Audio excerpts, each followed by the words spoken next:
welcome to Under Siege 2022 review. I'm sure many of you have got already in your head what you think I'm gonna say. I know you guys. I know many of you are going to be saying, oh, here's this bastard. He's going to say bad things about Impact Wrestling. No, I don't do that. I tell you exactly what's going on. And I will tell you this. Was this a bad show? Nope. Were there errors in it? Hell yes. The majority was camera. It was spotty. 60-40. 60% viewable, 40% not viewable. In some cases, they zoomed in to ass. I think I got a shot of one. It's in my face. They did a lot of ass. And it wasn't because the people were in the way. They just switched to it because they wanted to show. They wanted to show some ass, no matter if it's man or woman. That ain't no lie. You could see the show for yourself.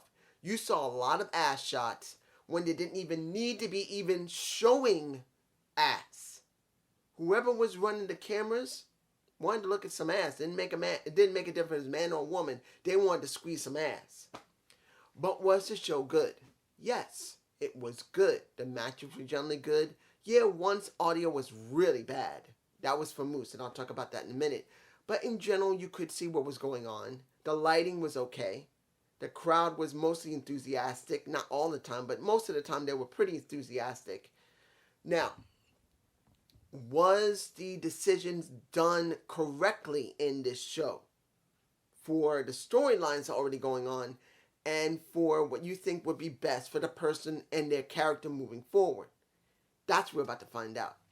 Now, I did look at the kickoff show, and let me put it like this. When it came to Rhino and Heath versus Shira and Raj Singh, I'm just like, what did you expect?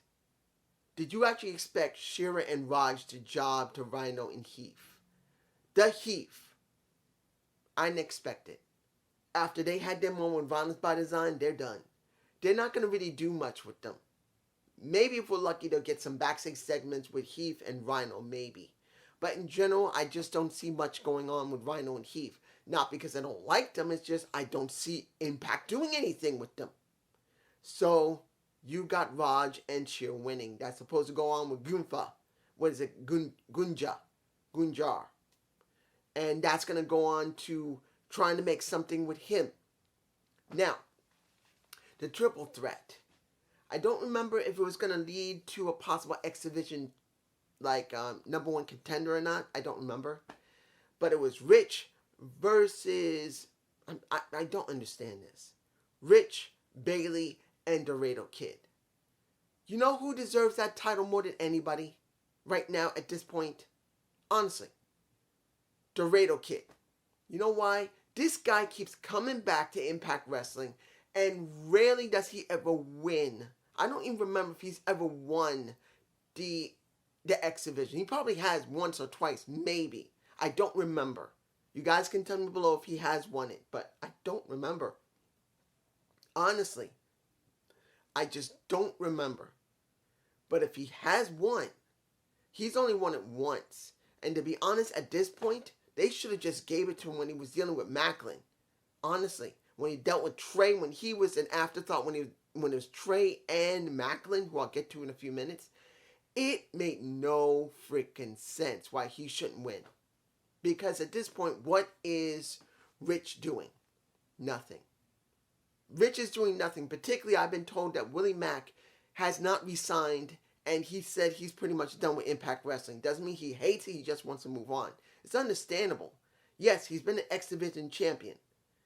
Yes, but that's generally all he's been. He's never been a tag champion. At least I don't remember him being a tag champion, but he has been a couple of times, at least once or twice, an X Division champion. But they really haven't done anything with him other than when they do Throwback Thursday.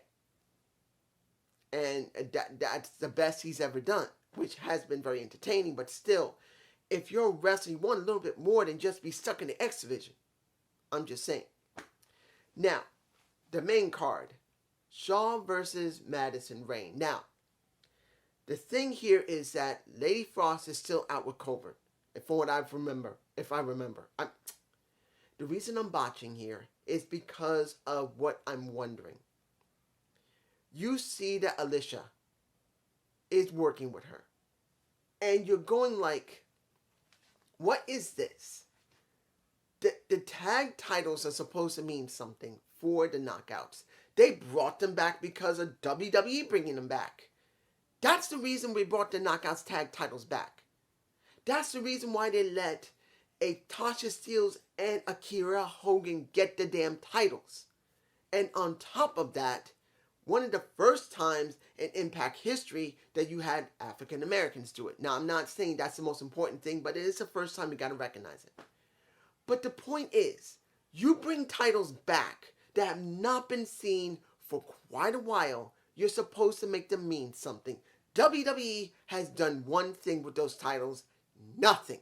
The women in NXT who had to do their own separate titles got screwed over by WWE. Look, if you guys know, I've done the video for Ember Moon. I'm going to upload it on Monday. But the point is, they brought those titles and they've done nothing with them. They made them like shit. So you look at Impact Wrestling, you think, well, maybe they'll do better.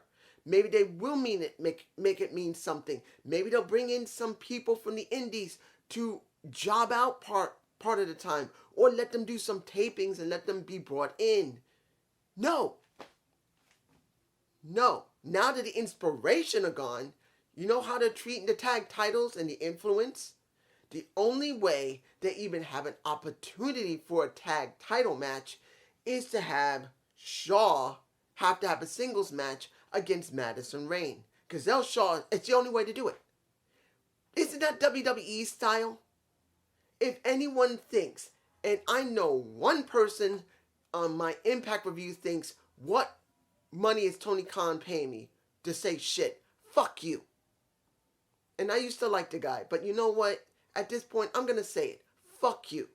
I'm telling you the damn truth. If you think Impact is great, tell me if you like that match with Shaw and Madison Rayne, where pretty much the only way they can even deal with the Knockouts title matches they need to do is to do single competition.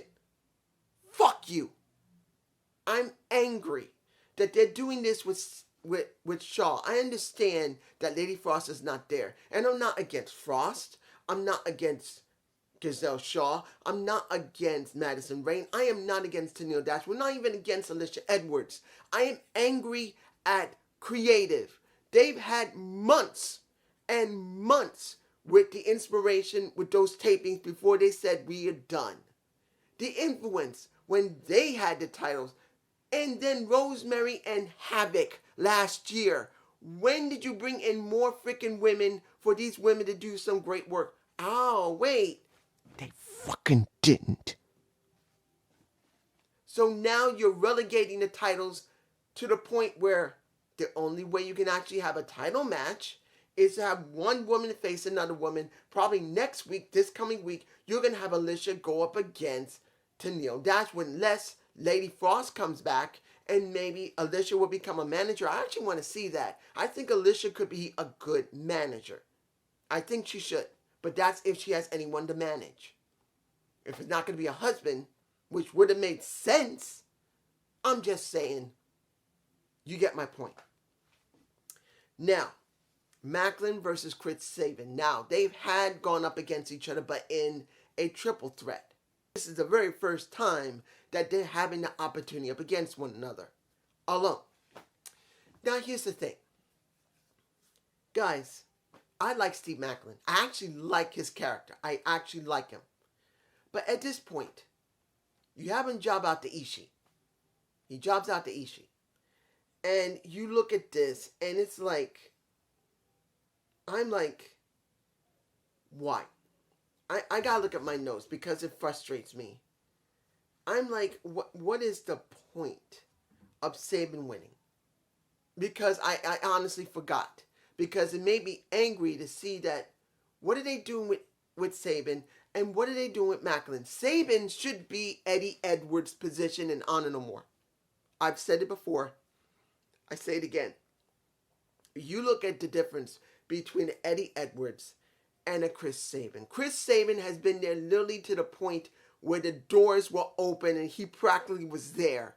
And then you have Eddie Edwards, who came in with the American Wolves. I can't remember, they called themselves American Wolves, I believe so. I can't remember, it's been a while. The Wolves, I'll call them the Wolves. I think it's the Wolves. But the point is, they came in, 2014, 2015? I don't think it was 13 or 12 or 11. I think it was 2014. The Wolves were introduced. Or 16. I just can't remember. But the point is, Chris Sabin has been there longer than almost anyone that's currently on the roster other than Alex Shelley. Honestly. Of course, they got some other legends in the back, like Gail Kim and everybody else. But who were the first ones that was actually doing the matches for TNA? He was one of those people. And I'm going like they wasted their time using Eddie. They should have used Chris. And then you see Macklin, who should have won the X Division. Everybody says he's not an X Division guy. Stop it. Stop it. They got no, at the time, undercard for him to go to. Because he's not going after the Digital Media Championship. Because guess what? Rich Swann is going to be doing that. Why not let him have the mid-card, which the X Division is the damn mid-card. If you don't like it, tough titty, because that's the way they're booking it. So you should have gave it to him months ago. At least then it would have made more sense. Particularly what happened with calm. See it like this. I want to make it clear. Was the match between the two good? Yes. And I want to make this very clear. I just don't like how the booking of the characters and how they're working for Chris Sabin and Steve Macklin. That is not about the match quality. The match quality was fine. Just like Samuel Shaw dealing with Madison Rayne was actually a very good match for a women's match. It wasn't the top match of the night, but it was a good match. Here, the same thing. And I believe Macklin should have won, but even if he did win, he's not getting anywhere. They just jobbed him out for Ishii, who easily, I got my thoughts on. Let's move on. Now, we had the second best match of the night for me personally. You got Taya versus Deonna Purrazzo for the AAA de Reina de Reinas Championship. Now, this was the second best match of the night. And the most emotional match of the night, because when you see Deonna Purrazzo, you see Taya Valkyrie, you see how very emotional they were. In the beginning, it was a little slow. There ain't no lie about it. The match built up slowly, and that was done on purpose. They did that on purpose to make you get invested. And by the end of that match, you were highly invested because you can see how desperate Deonna Purrazzo was to retain that title. She was willing to do anything she wanted and anything she had to, including letting the camera zoom into her titties. Guys, the cameraman was so fucking horny, he was zooming in her tits. And Deonna Purrazzo was not a heavy titty woman. And he zoomed in right to her chest. I don't got the shot, unfortunately, because I'm going, what the fuck? The guy goes zoot right to her tits. What the fuck was that? Like I said, the camera work was 60-40. 60 viewable, 40 made no damn sense. How bad it was. But the point was that this was the second best match of the night. You can see it. The majority of it worked. And in the end, Deonna Purrazzo did not get the title back. And she started beating up on Taya. She was going crazy until one of the two people came back. Actually, it was three people, if you count El Phantasmo. But the point is, I don't know how long he's going to stay with Bullet Club, but the one of the ones that look like it's coming back, at least for a while, the former Jade Miyam. Oh, it's been so long since I've seen that beautiful, beautiful, lovely lady. She is back. Sad that her man, the limitless Keith Lee, was not with her. He chose to go to AEW, and she chose to go to Impact Wrestling. Smart move for her. Because if she went to AEW, I just don't see her getting very far. Not because she don't have ability, not because she don't have the look, not because she don't have charisma.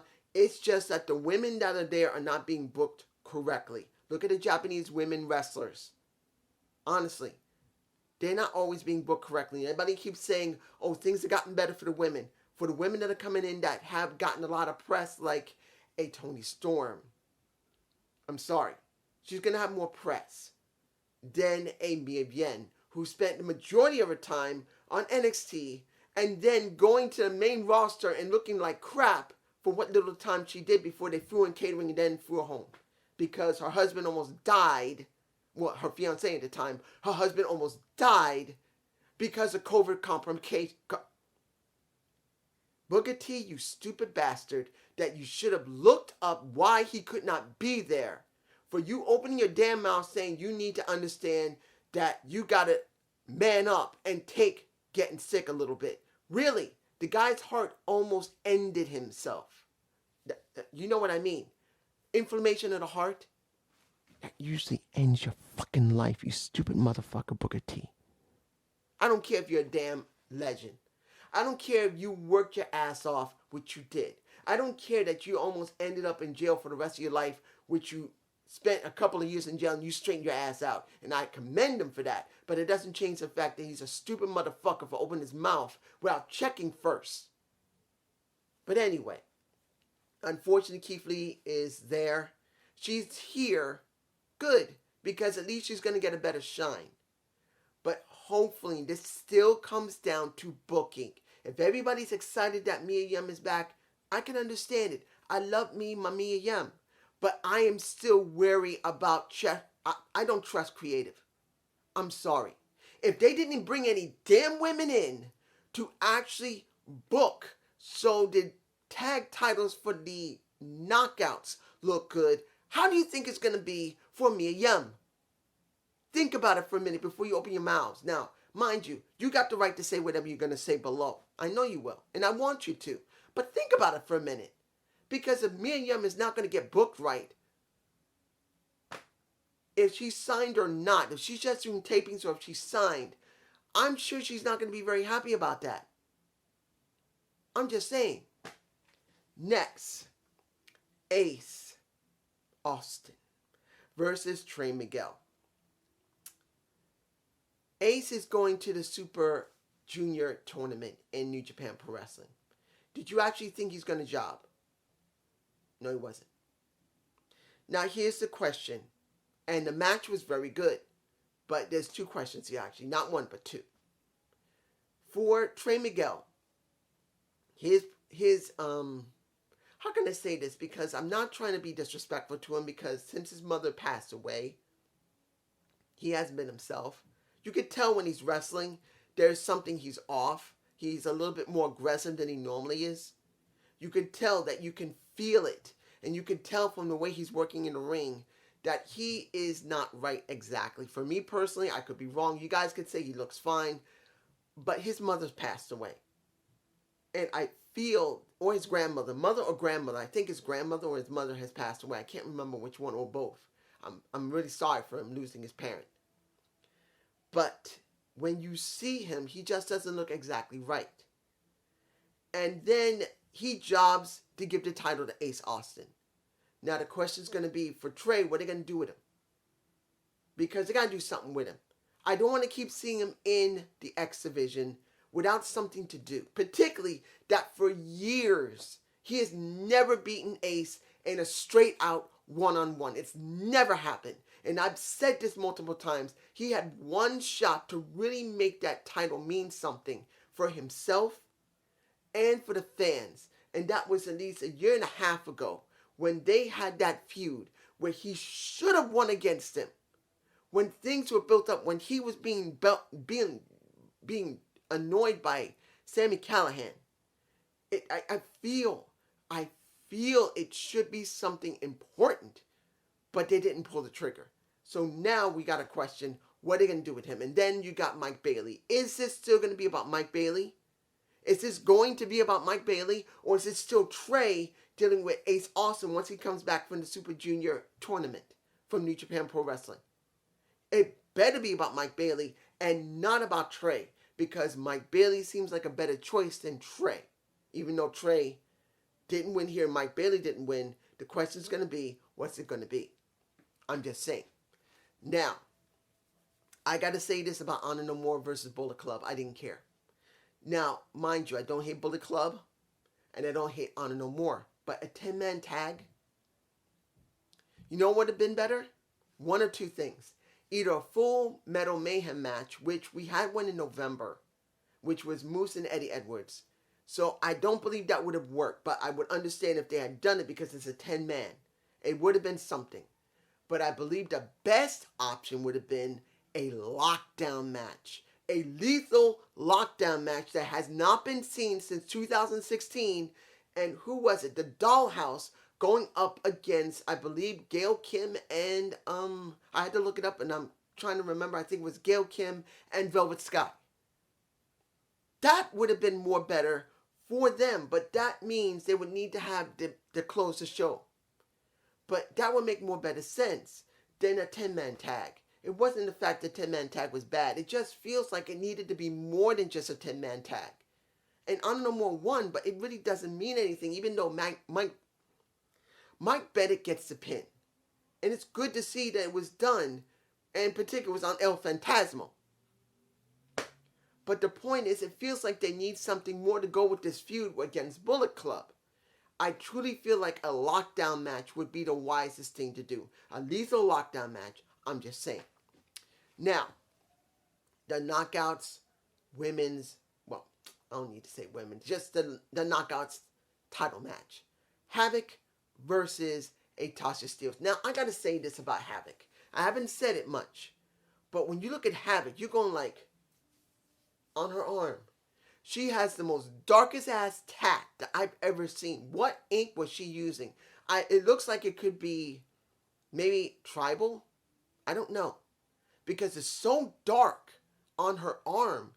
You think she just painted her arm, but in actuality it's a tat. Of course, I know this, but I couldn't make out what type of tat it is. I haven't checked on the wiki to see if I could find out what the tat is. But to be honest, it's a dark ass tat that this woman got on her arm. Woo!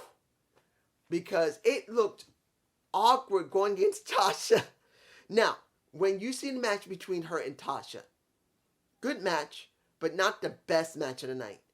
You see Tasha deciding, since Savannah Evans has been taken to, yes, the undead realm, she decides to show off, and at certain points during the match, sticking and moving, she starts twerking her ass at a Havoc.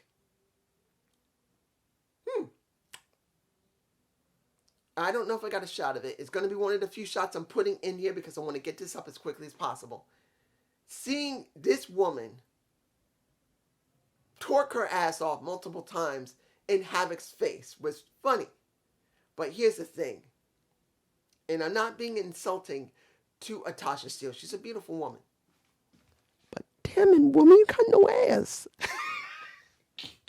One of the things that people love to see when you twerk is to see your ass twerk.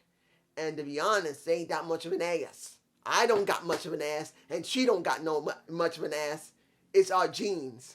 We're both black Puerto Ricans, so she's darker than me, I'm lighter than her, it don't make a difference. In the end, we don't got no ass, so twerking looked a little awkward. It looked awkward as hell, but was the match good? Yeah, it was not bad. It was a good match to show that she is smart enough to try and get over on a Havoc on her own without Savannah Evans. I always say Sienna instead of Savannah. Was it totally believable? No. But was it believable enough? Yes. And that's the key of it. Remember, in wrestling, it's not that every single move has to be perfect, has to be heavily impactful, and has to be not so choreographed. It's the point that it's believable enough that a person could be believed that they could get it over. They could actually give enough emotion to it and to show that we, as the person in the ring, can be a dominant piece of ass. There you go. Finally, here we go. Oh no. Violence by Design versus the Briscoes. Almost forgot that. Them boys. One more match after this. Then I'll talk about Moose. But, guys, did you honestly believe that the Briscoes were not going to win? As it stands for Violence by Design and Eric Young's faction, I still believe Eric Young is great in his job as the leader. Doring looks great. Dina looks fine. But what are they doing with them? Nothing. For months, they were basically filler in most storylines. And they really had no real story for them to go for. Nothing important for them, particularly that there wasn't that many people there to do anything with. Remember, when it comes to the Good Brothers and them, they were one of the few that was still around for quite a while.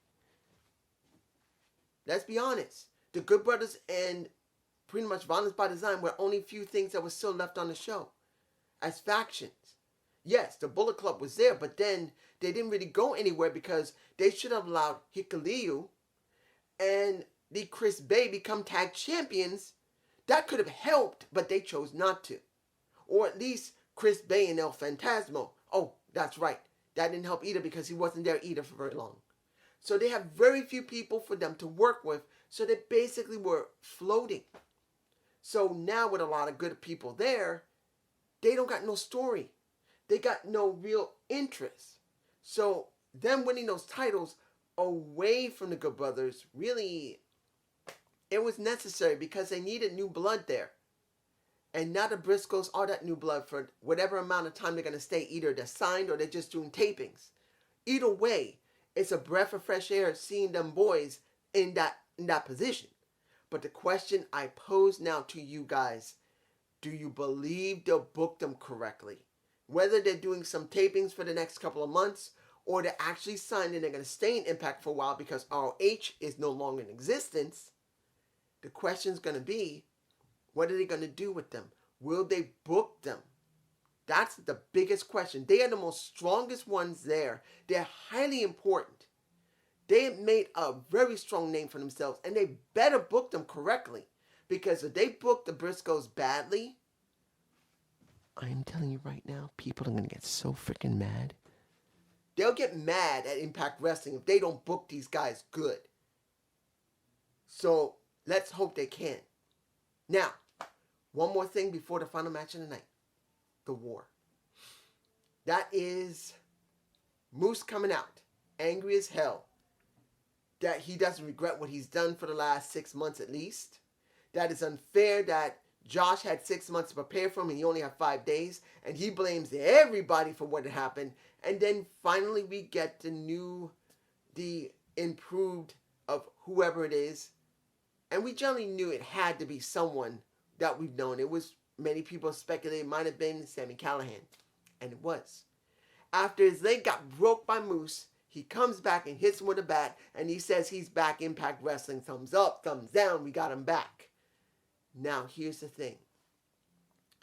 Is it good to see him back? Yes. We needed him back. Particularly that he could be the next person to go after the world title. I really believe that he's the best person to go after the world title, not the X Division, because he should have gotten this rematch, a proper rematch, to go, not saying he didn't get a rematch before, but the possible match that he should have had with Rich Swann, the brother versus brother. He never got that. He bent his ass over for Tessa Blanchard twice. He bent his ass over for her. And she got what she wanted. It is time for him to get back his belt. And to get exonerated. Redemption. The question is, will they do it? That's what I believe that needs to be done.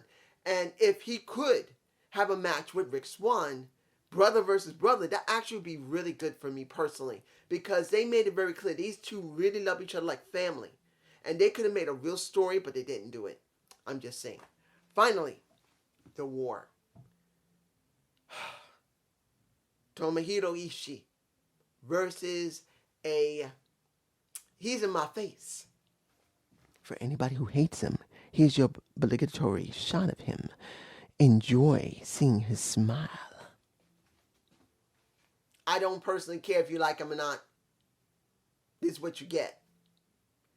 But, was this the best match of the night? Yes, it was. And here's the thing for me personally.